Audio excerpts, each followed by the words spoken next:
Cette vidéo a pour objectif d'évoquer la première partie du long chapitre sur la vie politique française de 1918 à 2014.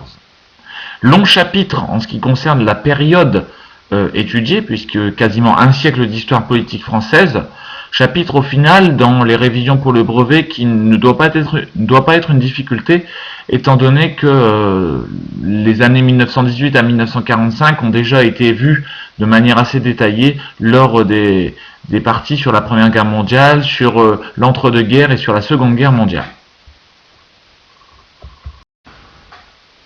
Ce chapitre s'intéressant à la vie politique française, il convient de débuter par la figure symbolique de 1918. 1918, fin de la Première Guerre mondiale, Georges Clemenceau est président du Conseil, ce qui équivaut dans la Troisième République au titre de Premier ministre. Il a mené la France à la victoire en 1918, on le surnomme le Père la Victoire, et c'est lui également qui va mener les pourparlers, les tractations en représentant la France au traité de Versailles en 1919.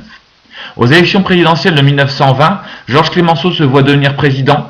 Il ne le deviendra pas et ensuite quittera la vie politique. Il sera remplacé par d'autres figures politiques qui ont peu d'importance, en tout cas pour l'année de troisième et en vue de la révision pour le brevet. Mais le personnage de Clemenceau marque réellement la fin donc de la Première Guerre mondiale en France. La vie politique française va s'animer en 1920 à l'occasion du Congrès de Tours, le grand congrès du Parti socialiste français. Le Parti socialiste réunissait l'ensemble des hommes politiques qui voulaient agir en faveur des ouvriers, du petit travailleur. Lors de ce congrès de Tours, une grande division va avoir lieu. La division entre les socialistes, qui vont créer la SFIO, la section française de l'Internationale ouvrière, et les communistes, qui veulent suivre l'exemple de l'URSS, qui vient de se créer avec Lénine depuis la Révolution russe de 1917, et qui vont créer à l'occasion le Parti communiste français. Ce congrès de Tours est donc important au niveau politique, puisque deux grands partis politiques apparaissent à gauche, le Parti socialiste et le Parti communiste. Comme on peut le relever sur cette une du journal Le Populaire de Paris, un journal socialiste en 1920, la scission voulue par Moscou est consommée. En effet, le Parti communiste français apparaît en désirant suivre l'exemple de Lénine et des Russes. Au niveau politique comme au niveau économique, la France se reconstruit. Et à l'image des pays vainqueurs de la Première Guerre mondiale, apparaît en France un mouvement qu'on va appeler les années folles. Années d'une certaine insouciance, d'émancipation, quelque peu des femmes, avec les cheveux courts, qu'on appelle la coupe à la garçonne, le port de la jupe, Coco Chanel, etc. Des années d'une certaine insouciance qui cachent une situation économique qui alterne entre croissance économique, reconstruction suite à la Première Guerre mondiale et période de situation un peu moins rose pour l'économie. Mais en tout cas, les années 1920-1929 sont marquées au niveau de l'état d'esprit dans les pays vainqueurs par une certaine insouciance, une certaine volonté d'oublier la guerre et de repartir de zéro. Cette insouciance, si même elle n'était pas généralisée, était une particularité des pays vainqueurs de la Première Guerre mondiale, va subitement s'arrêter le 24 octobre 1929, surnommé le Jeudi Noir. En effet, comme on peut le voir sur la une de ce journal new-yorkais, c'est la panique à la bourse de Wall Street, à la bourse de New York, et cet événement qui se déroule le 24 octobre 1929 va être appelé comme le grand krach boursier, la grande catastrophe boursière. Le cours de la bourse s'effondre et entraîne une panique générale sur les marchés économiques qui vont avoir de graves conséquences économiques dans tous les pays du monde, puisque les États-Unis, depuis 1918, sont la première puissance économique mondiale. Les cours de la bourse s'effondrent en effet le 24 octobre 1929. Ici, nous pouvons voir la foule des journalistes et de la population qui accourt au niveau de Wall Street à New York. Ces cours de la bourse s'effondrent et vont entraîner donc une panique, entraînant donc les actionnaires à vendre leurs actions, ce qui va avoir pour conséquence à nouveau une accentuation de la baisse des cours de la bourse et mettant donc en difficulté à la fois les actionnaires, ceux qui avaient investi de l'argent, qui vont se retrouver ruinés, mais aussi les entreprises qui, cotées en bourse, vont perdre énormément de leur valeur. Sur ce graphique, qui est d'une lecture vraiment très simple, on peut voir l'effondrement total des cours de la bourse en octobre et novembre 1929.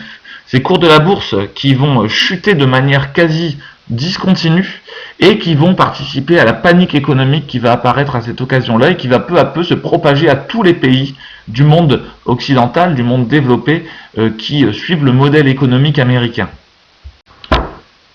Ce schéma simple permet d'avoir une idée de la conséquence du krach boursier du 24 octobre 1929. Ce krach boursier va entraîner en effet la faillite des entreprises. Assez logiquement, la faillite des entreprises entraîne le licenciement économique de nombreux travailleurs qui se retrouvent au chômage. Ceux-ci n'ayant plus de ressources pour vivre, la consommation, c'est-à-dire la capacité des familles à dépenser de l'argent, va énormément chuter, entraînant par là même, dans un cercle vicieux, la faillite de nouvelles entreprises qui ne vendent plus suffisamment et qui se retrouvent donc à devoir licencier. Donc le cercle vicieux de la crise économique est enclenché de manière radicale à partir d'octobre 1929 et tous les pays vont se trouver être concernés par cette crise économique, hormis l'URSS qui depuis 1917 ne fonctionne pas dans le système capitaliste et est donc à l'abri de cette crise. Tous les pays vont être touchés plus ou moins rapidement par la crise. Les États-Unis en premier, qui vont s'enfoncer dans ce qu'on va appeler la Grande Dépression, puis ensuite les autres pays du monde, en commençant par les plus fragiles, ça va être l'Allemagne très rapidement qui va être touchée, mais ça nous en avons déjà parlé lors du chapitre sur la montée du nazisme. Et à partir de 1933, la France, jusqu'ici un peu épargnée, va se trouver touchée par cette crise économique. Sur cette photographie, on peut apercevoir des travailleurs, ouvriers, mineurs du Nord-Pas-de-Calais qui manifestent à Paris lors des grandes marches de la faim. Ainsi, sur la banderole au premier plan, nous pouvons voir marche de la faim des chômeurs du Nord à Paris, groupement des chômeurs de Calais, puisque les populations sont affamées, étant licenciées, les populations n'ont plus de quoi se nourrir et entraînant des situations dramatiques au niveau sanitaire, au niveau social, etc. Donc le climat social, l'atmosphère dans les pays développés, et notamment en France, se dégrade avec cette situation de crise assez inédite. Cette situation de crise va entraîner l'émergence, comme ce fut le cas en Allemagne avec le parti nazi d'Hitler, l'émergence donc de groupes d'extrême droite, qu'on va appeler en France les ligues d'extrême droite. Ces ligues d'extrême droite, on peut les caractériser de ligues fascistes, c'est-à-dire qu'elles revendiquent la fin de l'immigration, un racisme très clair, un antisémitisme fort, la volonté de mettre fin à la République qui est incapable de défendre le citoyen et le chômeur dans la crise économique. Et ces ligues d'extrême droite sont représentées en France principalement par les Croix de Feu, donc parti politique fasciste mené par le lieutenant-colonel de la Roque, et ces ligues d'extrême droite vont peu à peu rassembler énormément de partisans en France, avec un sommet en 1934. Se pensant suffisamment forts, ces ligues d'extrême droite, comme les Croix de Feu, les Camelots du Roi, etc., vont tenter un coup d'État le 6 février 1934. En effet, les partisans de ces ligues d'extrême droite de toute la France vont se rassembler place de la Concorde, à Paris, et tenter de marcher, en empruntant le pont de la Concorde, qui relie la place de la Concorde à l'Assemblée nationale, tenter de marcher sur le Palais Bourbon, sur l'Assemblée nationale, pour s'attaquer à ce symbole de la démocratie et de la République, et faire un coup d'État. Ces émeutes du 6 février 1934 vont entraîner des combats sur le pont de la Concorde pendant toute la nuit, entraînant d'importantes dégradations, une quinzaine de morts, des centaines et des centaines de blessés. Mais au final, le lendemain matin, le 7 février 1934, le coup de force fasciste, le coup d'État a échoué. Ces émeutes du 6 février 1934 vont avoir de graves répercussions en France. Elles vont permettre en tout cas une prise de conscience notamment des partis républicains, c'est-à-dire des partis qui sont pour la démocratie, pour la République, qui n'acceptent pas l'antiparlementarisme des ligues. Alors l'antiparlementarisme, c'était ce comportement fasciste qui considérait à critiquer toutes les institutions de la République, à considérer que la République était pourrie, qu'il fallait s'en débarrasser et mettre en place un régime autoritaire. Eh bien, ces partis républicains démocratiques vont réagir suite au 6 février 1934 par des manifestations et en tout cas une prise de conscience va avoir lieu. Il ne faut pas laisser les fascistes s'emparer du pouvoir, telle va être la devise de ces partis républicains. Les premiers à réagir vont être les partisans du Parti socialiste et du Parti communiste, qui ne s'étaient plus alliés depuis le congrès de Tours de 1920 où ils s'étaient divisés. Et là, face au fascisme, comme le montre cette une du journal Le Populaire, journal du Parti Socialiste, donc de la SFIO, du 13 février 1934. Nous sommes une semaine après les émeutes fascistes et le journal titre « Le fascisme ne passera pas ». Et on évoque les manifestations gigantesques de socialistes, de communistes, d'ouvriers pour manifester leur refus du fascisme en France.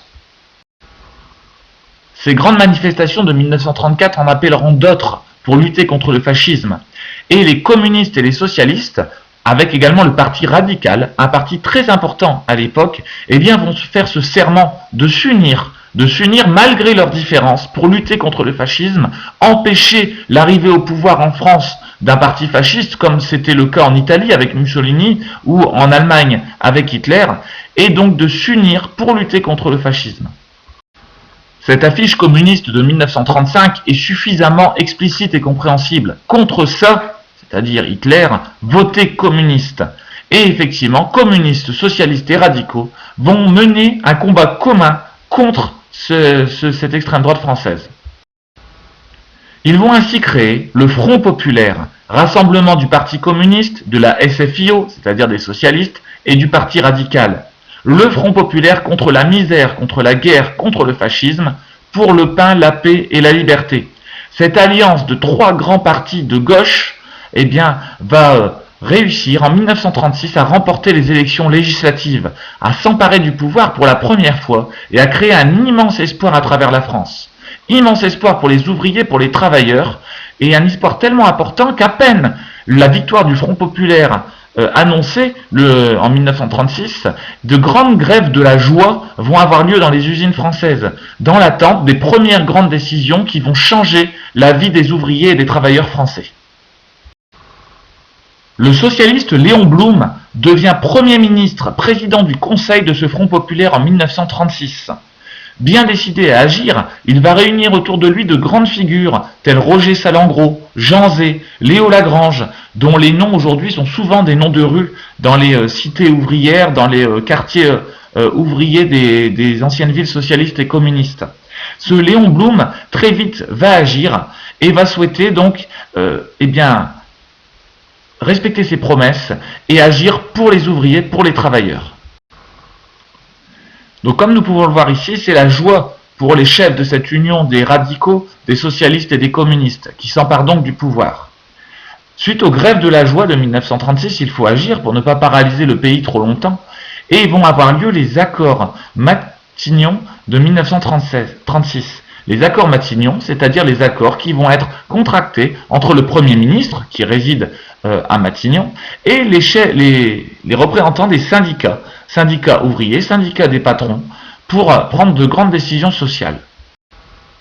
Ainsi, l'été 1936 sera le grand été social du Front populaire, avec de grandes réformes, de grandes décisions, comme la semaine de 40 heures de travail qui va être décidée, mais également la création des comités d'entreprise, la protection des syndicalistes et des ouvriers syndiqués dans les entreprises. Il va également y avoir la création des conventions collectives, c'est-à-dire les règles du travail. Le patron ne pourra plus infliger à l'ouvrier des décisions, les décisions de son choix. Il devra respecter des textes réglementaires qui aujourd'hui existent toujours. Donc de grandes décisions sont prises. Augmentation des salaires également, donc moins de travail, des salaires qui augmentent, des conventions collectives, une protection des syndicalistes. Bref, ce sont de grandes décisions en faveur des ouvriers qui sont décidées lors de ces accords Matignon de juin 1936. Autre mesure symbole du Front populaire, celle qui va vraiment créer cette popularité du Front populaire encore jusqu'à aujourd'hui, qui est la création, l'invention des congés payés. Les ouvriers et travailleurs français disposeront maintenant de 15 jours de congés payés par an. Il faut en effet savoir qu'avant 1936, les ouvriers n'avaient pas de vacances. Les vacances n'existaient pas. Et pour la première fois, à l'été 1936, les ouvriers vont pouvoir partir en vacances, profiter de leur famille, avoir un certain temps de loisirs, et ce sera totalement inédit. Les ouvriers des usines textiles de Lille partiront voir la mer et partiront sur la côte dunkerquoise. Les ouvriers du bassin minier du Nord-Pas-de-Calais iront vers la côte d'Opale, vers Calais, vers Berck, etc. Donc les premières vacances vont avoir lieu et c'est une révolution sociale en France. Ces 15 jours de congés payés sont un aspect de la grande politique sociale de loisirs qui va être faite, réalisée par le Front populaire en faveur des ouvriers, puisqu'il va y avoir le développement des structures sportives pour les ouvriers et les enfants d'ouvriers, développement de création des associations sportives, des clubs de foot, des terrains sportifs pour les personnes dans les municipalités sous l'impulsion de Léo Lagrange, développement de l'éducation et de l'enseignement encore plus accessible à tous avec Jean Zay. Bref, de grandes décisions en faveur du peuple ouvrier français, qui représente à l'époque, il faut le rappeler, quand même plus de 50% des travailleurs français. Comme le montre cette caricature de Paul Ferjac, cette euphorie, ces grandes décisions de l'été 1936 ne plaisent pas du tout aux patrons et à la bourgeoisie française, comme le titre de cette caricature, les salopards en vacances. Les salopards étant bien sûr les ouvriers qui vont profiter pour la première fois des plages, jusqu'ici réservées donc aux patrons. Avec le petit dialogue, vous ne pensiez pas que j'allais me tremper dans la même eau que c'est bolchevique, c'est-à-dire que c'est communiste.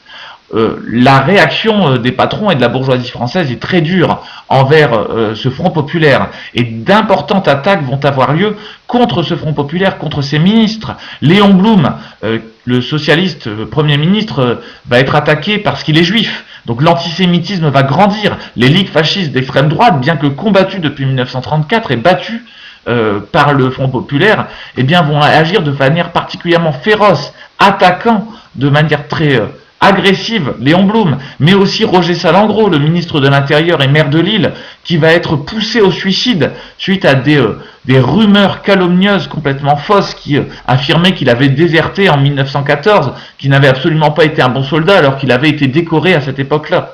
Bref, le Front populaire fait le bonheur des ouvriers en 1936, mais subit également d'importantes attaques de la droite traditionnelle et de l'extrême droite qui sont toujours bien vivantes.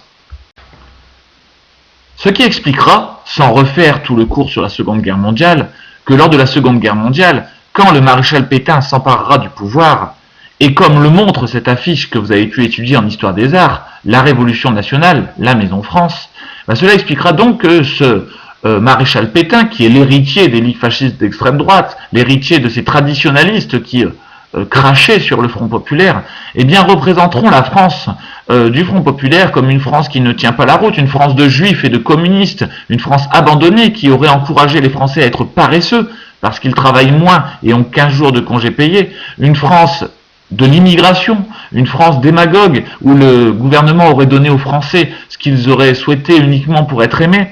Et puis surtout, le maréchal Pétain fera peser la responsabilité de la défaite de 1940 sur le Front populaire qui n'aura pas su préparer la guerre et qui n'aura pas su suffisamment faire naître le patriotisme chez les Français. Bref, ce Front populaire, qui va créer de grandes innovations et réalisations sociales, sera fortement critiqué par la suite par ceux qui s'empareront du pouvoir en 1940 à la défaite, c'est-à-dire par la France de Vichy. Léon Blum sera d'ailleurs jugé par le régime de Vichy du maréchal Pétain. Il sera jugé lors de son procès pendant la Seconde Guerre mondiale. On l'accusera d'être un traître responsable de la défaite de 1940. Il sera déporté à Buchenwald, dont il reviendra donc de ce camp de concentration en 1945 très affaibli. Il mourra d'ailleurs en 1946. Cela ayant déjà été traité lors d'un précédent chapitre sur la Seconde Guerre mondiale, je évoque donc rapidement le fait qu'effectivement, pendant la Seconde Guerre mondiale, la France est divisée entre collaborateurs qui suivent le maréchal Pétain à Vichy et résistants qui suivent le général de Gaulle qui lance son célèbre appel à la résistance du 18 juin 1940. En 1944, un gouvernement provisoire de la République française prend la tête de la France, dirigé par le général de Gaulle, et ce gouvernement provisoire va appliquer alors le programme du CNR, du Conseil national de la résistance, programme intitulé Les Jours heureux, et qui inclut de nombreuses décisions sociales décidées par ces résistants. Je rappelle que la résistance mêlait tous les partis politiques, beaucoup de communistes, mais également des hommes politiques du centre et de droite. Et ce gouvernement provisoire de la République française en 1944 jusqu'en 1946 va agir et créer une nouvelle république, changer la France d'une certaine manière. Le gouvernement provisoire de la République française, donc le GPRF de 1944 à 1946, c'est ainsi la refondation de la République, le retour de la démocratie en France après le régime de Vichy. C'est aussi donc l'application du programme Les Jours Heureux du Conseil national de la Résistance, avec la création de la sécurité sociale, la création du système de retraite français, le droit de vote bien sûr accordé aux femmes en 1944, le droit de vote qu'elles utiliseront pour la première fois en 1945. C'est également la nationalisation d'entreprises, nationalisation dans les domaines essentiels de l'économie comme le charbon, la SNCF, les entreprises d'aviation, également Renault, coupable d'avoir collaboré. Bref, ce sont de grandes décisions qui rebâtissent la République en 1944, 45 et 46. En 1946, le général de Gaulle, qui dirigeait ce gouvernement provisoire, n'obtient pas satisfaction. Et la nouvelle République qui va être choisie par les autres hommes politiques, la 4e République, ne lui convient pas. Il refuse alors de devenir président d'une République où il n'aurait que très peu de pouvoir et crée son propre parti politique, le RPF, qu'il animera par la suite. Cette France de la 4e République, de 1946 à 1958, s'enlisera de manière assez terrible. Bien qu'étant dans la période des 30 Glorieuses, cette période de croissance économique qui commence, eh bien cette 4e République ne parviendra pas notamment à faire face aux grandes difficultés, comme la guerre d'Indochine de 46 à 54, ou la guerre d'Algérie, qui, commençant en 1954, s'enlise également, et en 1958, cette 4e République se voit contrainte, pour régler la situation en Algérie, de faire appel au général de Gaulle. Le général de Gaulle à qui on confie même les pleins pouvoirs pendant 6 mois pour agir rapidement et pour régler la situation en Algérie. De Gaulle accepte, à condition de changer le système républicain, de changer la Constitution. C'est ainsi l'apparition de la 5e République, la République dans laquelle nous vivons actuellement, qui est mise au point par De Gaulle et par ses collaborateurs en 1958. Évidemment, comme nous l'avons vu auparavant dans le chapitre sur la décolonisation, De Gaulle ne parviendra pas immédiatement à mettre fin à la guerre d'Algérie, puisque celle-ci se terminera seulement en 1962, mais il s'empare du pouvoir qu'il gardera pendant 11 ans, jusqu'en 1969. De 1958 à 1968, le général de Gaulle dirige donc la France. Il est élu pour président de la République en 1958, puis réélu en 1965 au suffrage universel direct, et la politique de la France du général de Gaulle, qu'il peut appuyer grâce à son énorme popularité, c'est la politique de la grandeur de la France. Pour de Gaulle, il s'agit de redonner à la France ses lettres de noblesse, sa grandeur, son influence mondiale. Et pour cela implique d'être respecté. Il va ainsi développer assez rapidement le programme nucléaire français, qui entraînera la maîtrise de l'arme atomique en 1960 par la France. Posséder l'arme atomique permet ainsi à la France d'être respectée internationalement au niveau militaire et d'être une vraie force influente à travers le monde. Mais la grandeur de la France, c'est aussi se dégager quelque peu de l'influence des États-Unis dans la guerre froide. En 1966, De Gaulle quitte l'OTAN, l'organisation militaire dirigée par les États-Unis au sein de la guerre froide, expulse d'une certaine manière les Américains qui possédaient des bases militaires en France du territoire. Il renoue également avec certains pays communistes son idée que la France soit indépendante au niveau international, est une vraie politique française et que la France donc soit respectée et respectable. La France du général de Gaulle, c'est aussi un équipement et un développement économique. Nous sommes dans les 30 Glorieuses et ça va être l'équipement des foyers français, des ménages français, le développement agricole de la France, le développement de l'économie française, notamment dans les grands domaines essentiels comme l'aviation, comme les transports, comme le domaine énergétique. Donc ces 10 années du gouvernement de Gaulle jusqu'en 1968 sont marquées par cette croissance économique et cette volonté de grandeur de la France au niveau international. Tout cela durera donc jusqu'aux événements de mai 1968, dont nous parlerons dans une autre vidéo, puisque ces périodes de mai 68 sera une véritable rupture dans l'histoire politique de la France au cours du XXe siècle.